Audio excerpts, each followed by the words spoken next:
Hello everybody, and welcome to another fly tying video produced by the folks at AlaskaFlyfish.net. I'm Flashback Max, and today we're going to tie, this is my own little, combination of my favorite things about Alaska flies. I call it the egg-sucking thingamajig. Who knows, you can call it whatever you want.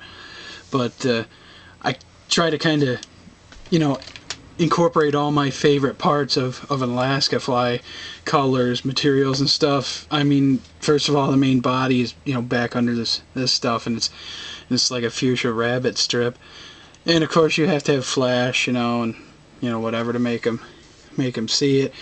And I love the flowy, woofy kind of underwater action that marabou has. And of course, if it isn't egg sucking, I don't think it's an Alaska fly. But anyway, let's get going tying this guy. You can use whatever kind of hook you want, salmon hooks, whatever. I just have a plethora of these, Gamakatsu stinger hooks, and they're nice and strong and they work well. Pink thread. Mine just came out of the bobbin, of course. There we go. I'm using like 6/0, or maybe a little bit bigger, maybe like monocord size, but just coat the shank with thread. You know the drill. Take that off. We're going to get the rabbit strip and put that in first. Get a little piece of that. I don't know. This is a fly you can really experiment with. I don't stick it too far off the back, but, maybe you want to. Who knows? Get that guy in there. Like so. Pull that up. I'm only going up about, maybe halfway or a little more than that. Just taking that strip and palmering that up. When you're doing rabbit strips, Fisheye gave me a great idea. I'm not going to do it here just for the sake of time, but you can put some glue under this, or if you have weight on it, it works great too. You stick the glue on there, wait a couple of seconds, then wrap that rabbit strip up good and tight, and that's just a fantastic way of improving the durability of your flies. If I bump the camera, I'm sorry. Get that in there like so. Trim that guy off. Like that. Wrap that down.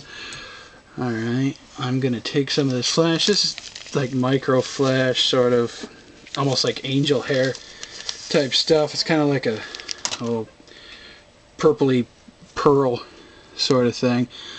I just wrap it in one side like that, get it loose, and just kind of bring it over to the other side and wrap it in. I don't like flash that's perfectly straight. I like it so it's kind of going every little which way or whatever, and I think that gives you a better profile than just a whole bunch of flash laying straight over the back. But I'm going to take it, and I'm not going to snip it straight either. I'm going to, a little bit here, a little bit there, move the scissors up and kind of variegate it and snip it like so. Alright, we're going to palmer a marabou feather, kind of like an Alaska boo style pattern, popsicles or whatever. You want to learn the better two of the kind of marabou feathers. If you can see, I don't know how good you can see this, but this one on the right is the kind you want. It's like a blood marabou feather. The strands are nice and long and fine, whereas this guy, see that big vein going up the middle? That thing's stiff. If you try to, it bends like that. Can you see it? It's no good. You'll be wrapping it and get upset and, go pour yourself a drink, and it starts from there. But I just put that guy in there like so. Kind of stand them up and just easily wrap. You don't want to, go fast with this. Just kind of go slow, and every once in a while let go of the tip, because sometimes you'll grab these long fibers because they're so long, and you'll trap them under, and they'll get rolled under. Pull it back, wrap again. I always hold it on top and drop that middle part, and just kind of pick around, because they like getting tied under. So you don't want too much of this marabou, but you want enough. Now, let's see, I'm going to wrap one more time here. There we go. And just kind of comb it back over there like so. I'm going to tie this off like that. I'm going to clip that tag. Do a little more cleanup work here. Pull it over like so. Now I like to add a little more flash. I added it on the sides before, so this time I'm gonna lay it right over the top, wrap around a few times, and try as best you can just to take that under like so. Spread these guys out a little bit. Wrap that in good. Now the good old egg sucking part. I just use real small chenille.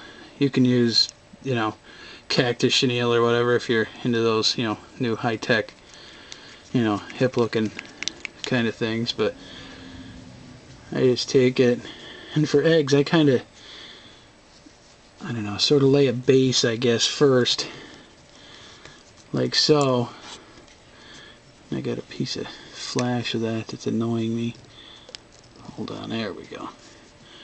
And then I kind of go back over it and sort of lay the eggs where I want them, or lay the wraps where I want it to make a nice rounded sort of egg. It doesn't always work out. I mean, you know, sometimes, you know, you got something under there that you tied in or whatever that's kind of preventing the bump from, or getting a bump in it or something, but there we go.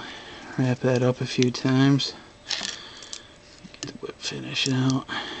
See, I mean, this thing goes nuts in the water just because it's so full of fluff and like that, but take that, get it in there like so.